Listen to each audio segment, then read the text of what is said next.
2 Coríntios, capítulo 3. Ora, o Senhor é o Espírito, e onde está o Espírito do Senhor, aí a liberdade. Versículo 17.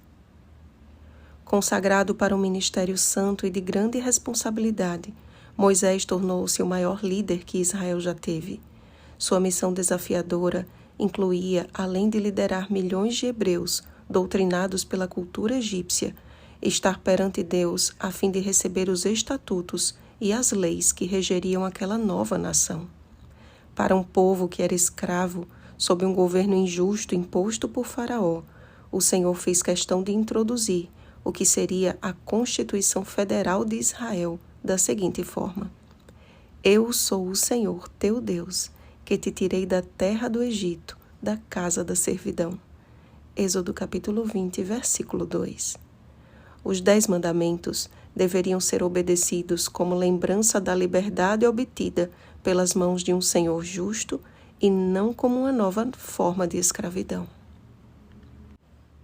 Porém, ainda que Moisés tivesse sido um grande líder e homem de Deus, mesmo a glória manifestada em sua face com o tempo se apagou, mostrando que o temporário ministério da condenação nunca seria suficiente para salvar o homem de seus pecados. A antiga aliança, mediante o sacrifício de animais e leis ritualísticas, era apenas uma ilustração acerca do verdadeiro e suficiente sacrifício de Cristo. Hebreus capítulo 9, versículo 12. E os mandamentos gravados em pedras pelo dedo de Deus. Êxodo capítulo 31, versículo 18. Uma representação do que deve ser escrito em nosso coração.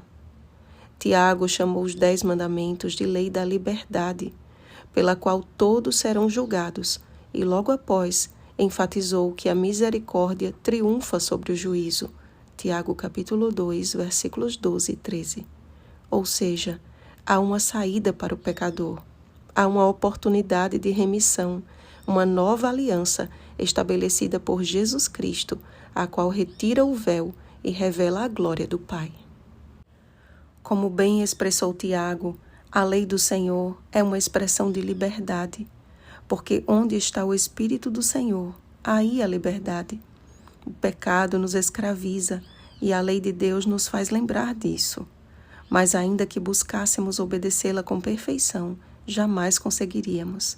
O único que obteve êxito na perfeita obediência foi Jesus, que foi morto pelas nossas transgressões.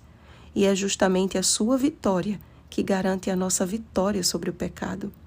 Somente por Cristo somos salvos da condenação da lei, e aí está a misericórdia que triunfa sobre o juízo.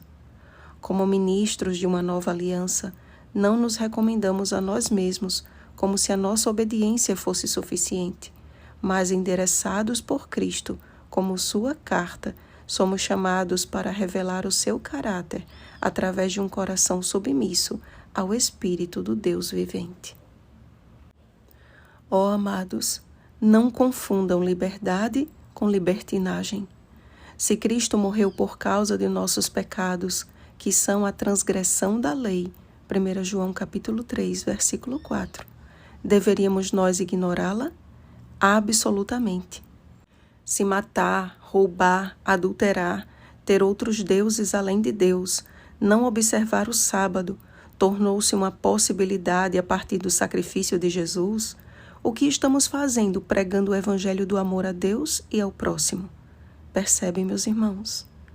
Quando o véu do santuário terrestre se rasgou de alto a baixo, Mateus capítulo 27, versículo 51, o Santíssimo passou a ser um lugar acessível para mim e para você. O ministério da morte, gravado com letras em pedras, que antes apenas nos revelava o tipo, tornou-se em antítipo.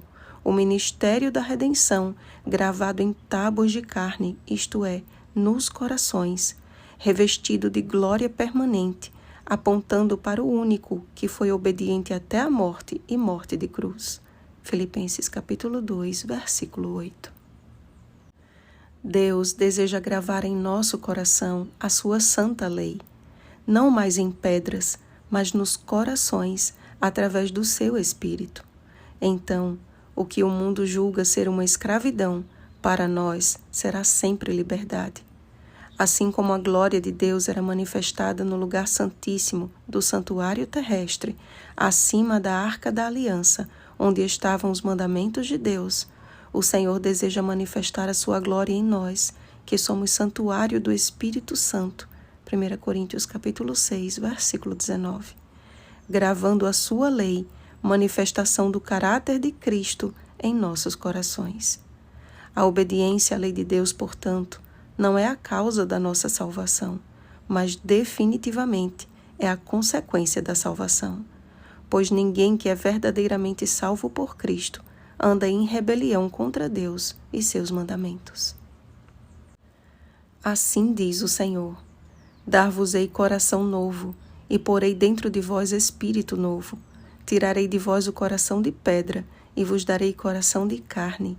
Porei dentro de vós o meu espírito, e farei que andeis nos meus estatutos, guardeis os meus juízos e os observeis.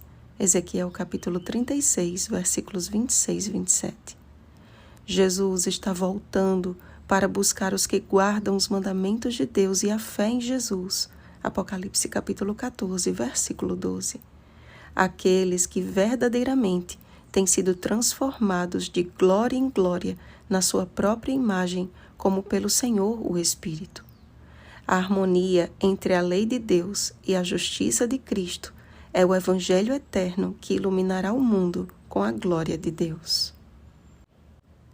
Que Jesus nos encontre não como legalistas, porque a letra mata, mas como livres por seu intermédio, obedecendo porque escolhemos amá-lo.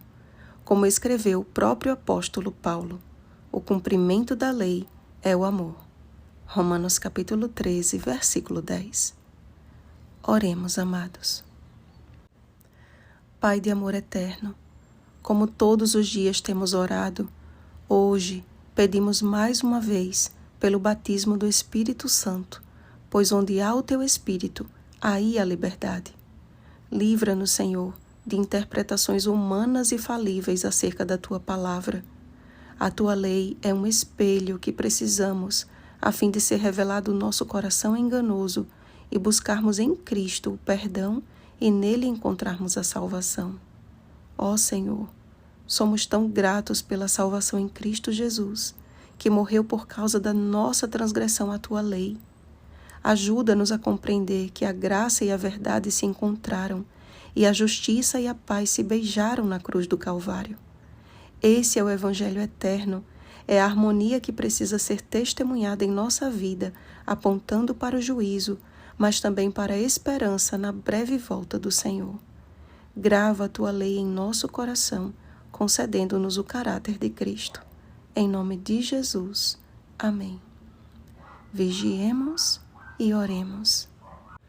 Uma feliz semana, Carta de Cristo. Oremos pelo batismo do Espírito Santo. Oremos uns pelos outros. Rosana Garcia Barros.